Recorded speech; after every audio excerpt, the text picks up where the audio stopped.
انسان کو اس مبارک مہینے میں داخل ہونے سے پہلے قلبی تیاری بھی کرنی چاہیے، دل کو بھی پاکیزہ کرنا چاہیے، دل کو بھی صاف کرنا چاہیے۔ کن چیزوں سے؟ 4 چیزوں سے دل کو صاف کرنا بہت ضروری ہے۔ پہلی چیز گناہوں سے پاک کرنا۔ گناہوں سے دل کیسے پاک ہوتا ہے؟ جب انسان توبہ کر لیتا ہے، اور توبہ کا مطلب یہی ہے کہ انسان جو کچھ ہو چکے گناہ اچھا سا وضو کرے، 2 رکعتیں پڑھے، اللہ کے سامنے شرمندہ ہو جائے، اقرار کر لے کہ مجھ سے یہ غلطی کوتاہی ہو گئی،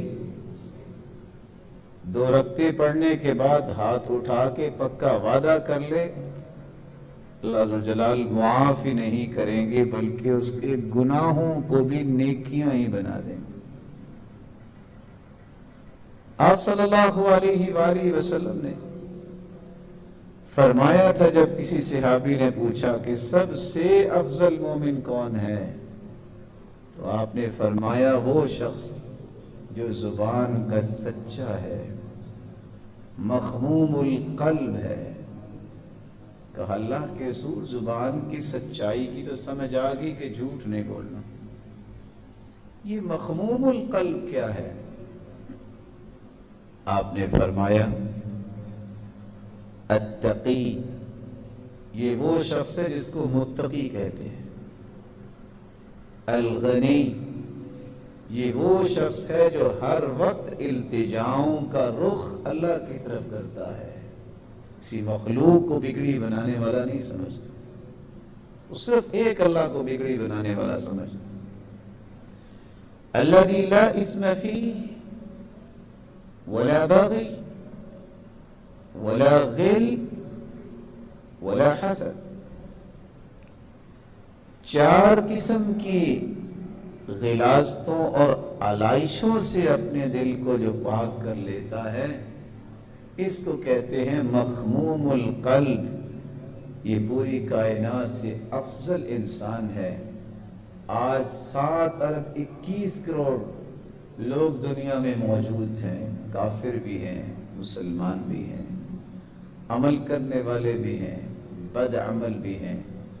اگر کوئی پوری کائنات سے اعلیٰ بننا چاہتا ہے تو اسے ان 4 چیزوں کو اپنے دل سے نکالنا ہوگا۔ غلطی کوتاہی ہر بندے سے ہو جاتی ہے، کل بنی آدم خطاء، آدم کی ساری اولاد خطا کار ہے۔ وخیر التوابین وخیر الخطائین التوابون، ان غلطی کرنے والوں میں سب سے اچھا وہ ہے جو توبہ کر لے۔ الذی لا اسم فیہ، گناہ جو ہے وہ جڑ نہ پکڑے دل میں۔ بھول سے گناہ ہو سکتا ہے، غصے میں آ کے جذبات سے آپ کسی کو کچھ کہہ سکتے ہیں، لیکن گناہ کی عادت اس طرح پڑ جانا کہ دل میں جگہ بنا لے، ہر وقت سوچے غلط، ہر وقت بدگمانی کا شکار ہے، ہر وقت اس کے دل میں حسد اور عداوت چل رہا ہے، یہ گناہ کی وہ جڑیں مضبوط ہیں جن کو توڑنا اور اکھاڑنا بہت ضروری ہے۔ ایسا انسان اگر اللہ سے توبہ نہیں کرتا تو 24 گھنٹے کے گناہ میں مشغول ہو جاتا ہے۔ الذی لا اسم فیہ، رمضان سے پہلے اس دل کو گناہوں سے پاک کیجیے، گناہ براجمان نہ ہو، جڑ نہ پکڑے۔ ولا بغی، بغاوت کو دل سے پاک کیجیے۔ بغاوت کی 2 قسمیں ہیں، ایک اللہ کی بغاوت ہے، کہ اللہ عز و جلال نے جن باتوں سے منع کر دیا ہے ان پہ جرت نہ کرے، ڈٹائی نہ کرے۔ ایک بغاوت یہ ہے جو شریعت اسلامیہ کی روشنی میں جو دنیا کا نظام ترتیب دیا گیا ہے اس نظام کی دھجیاں نہ اڑائے۔ یہ مسلمان کو سبق ہے اور یہ ہمیں سمجھنا چاہیے۔ جہاں اسلامی حکومت ہوتی ہے وہاں بات کو سننا اور اطاعت کرنا یہ مسلمان کا فرض ہے، خواہ حاکم وقت ظلم ہی کیوں نہ کرے۔ جب تک اسلامی نظام قائم ہوتا ہے تو سمع و طاعت، بات کو سننا اور پھر اسے تسلیم کرنا یہ مسلمان کی ذمہ داری ہے۔ الذی لا اسم فیہ ولا بغی، بغاوت ہمیشہ اس وقت ہوتی ہے جب شیطان کے شکنجے میں انسان آ جائے اور انسان کا تسلط ہو جائے تو پھر وہ اللہ کی بغاوت پہ اتر آتا ہے، یا اس وقت اللہ کی بغاوت پہ اترتا ہے جب اس کے اندر انتہا درجے کا تکبر ہو، گھمنڈ اور غرور آ جائے، مال کی وجہ سے جو اللہ نے دیا، حسن کی وجہ سے جو اللہ نے دیا، بہت سارے کمالات اور صلاحیتوں کی وجہ سے جو اللہ نے دیا، طاقت کی وجہ سے جو اللہ نے دی، جب یہ گھمنڈ اور غرور آ جاتا ہے تو پھر یہ شخص اللہ کی بھی بغاوت کرتا ہے۔ اسلامی نظام کی بغاوت کب کرتا ہے؟ جب اس کے اندر یہ سوچ پیدا ہو جاتی ہے کہ میرے جیسا کون ہے، میں کسی کو کیا سمجھتا ہوں۔ جہاں عجب اور کبر دونوں چیزیں پیدا ہو جاتی ہیں، تکبر بھی ہے اور یہ زعم بھی ہے کہ میرے جیسا کوئی نہیں، پھر نظام کی بھی دھجیاں اڑتی ہیں۔ نتیجتاً اللہ عز و جلال نے اس کا نظام بھی اپنی مخلوق کو سمجھایا ہے۔ وَمَا مِن ظَالِمٍ إِلَّا سَيُبْلَى بِأَظْلَمِ، جب کوئی اس طرح کے ظلم پہ اترتا ہے تو اللہ اس پہ اس سے بڑا ظالم مسلط کر دیتے ہیں۔ وَلَا غِلْ، دل کو رمضان المبارک سے پہلے تیسری چیز سے پاک کرنا چاہیے، دل میں کسی کے بارے میں گرہ رکھنا، دل میں کسی کے بارے میں ایسی چیز پال لینا، کینہ پروری کرنا کہ سب کچھ قرآن سننے کے بعد، حدیث سننے کے بعد اس کا یہ زہر اس کے دل سے ختم ہی نہیں ہوتا۔ یہ کینہ پروری، یہ غل، یہ گرہ صرف دل کی گرہ نہیں ہے، آپ سمجھ لیں یہ جنت کے راستے کے درمیان ایک سپیڈ بریکر ہے، جب تک اس کو کراس نہیں کریں گے آپ کا راستہ سیدھا ہی نہیں ہوگا، آپ کا راستہ سیدھا ہی نہیں ہوگا۔ زہر پالنا یہ سانپوں کا کام ہوتا ہے، انسانوں کا کام نہیں ہوتا۔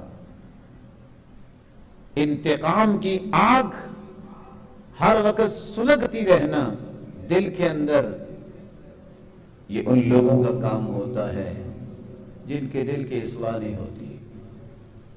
اس لیے رمضان المبارک سے پہلے اس قسم کی غل، کینہ پروری، عداوت، تعصب، عصبیت، اس سے پاک ہونا چاہیے۔ رسول اللہ صلی اللہ علیہ وآلہ وسلم نے فرمایا ولا حسد، حسد سے بھی اپنے دل کو پاک صاف کر لینا چاہیے، مبارک مہینہ آنے والا ہے۔ حسد کا مطلب کیا ہے؟ اللہ کے فیصلوں پہ ناراض ہونا، یہ حسد ہے۔ اس میرے بھائی کو اللہ عز و جلال نے گاڑی دی، مال دیا، عہدہ دیا، بلندی دی، حسد کیا ہے؟ میں جل کے راکھ ہو جاؤں کہ اس کو ملا ہے تو ملا کیوں ہے؟ اللہ نے تجھے پوچھ کے دینا، وہ مالک ہے جس کو مرضی دے دے۔ تم یہ کیوں نہیں کہتے یا اللہ اس میرے مسلمان بھائی کو تو نے دیا ہے، یا اللہ اس کی حفاظت فرما، اللہ تو نے ہی دیا ہے نا، تو مجھے بھی عطا کر دے۔ اس کو کہتے ہیں رشک کرنا۔ تو مومن رشک کیا کرتا ہے، حسد نہیں کیا کرتا۔ اور اس لیے کہا جاتا ہے الحسود لا یسود، حاسد کبھی بادشاہ نہیں بنتا۔ کائنات کے اندر سب سے بڑا اپنی جان کا دشمن انسان وہ ہے جو حاسد ہوتا ہے۔ کیوں اپنی جان کا دشمن ہے؟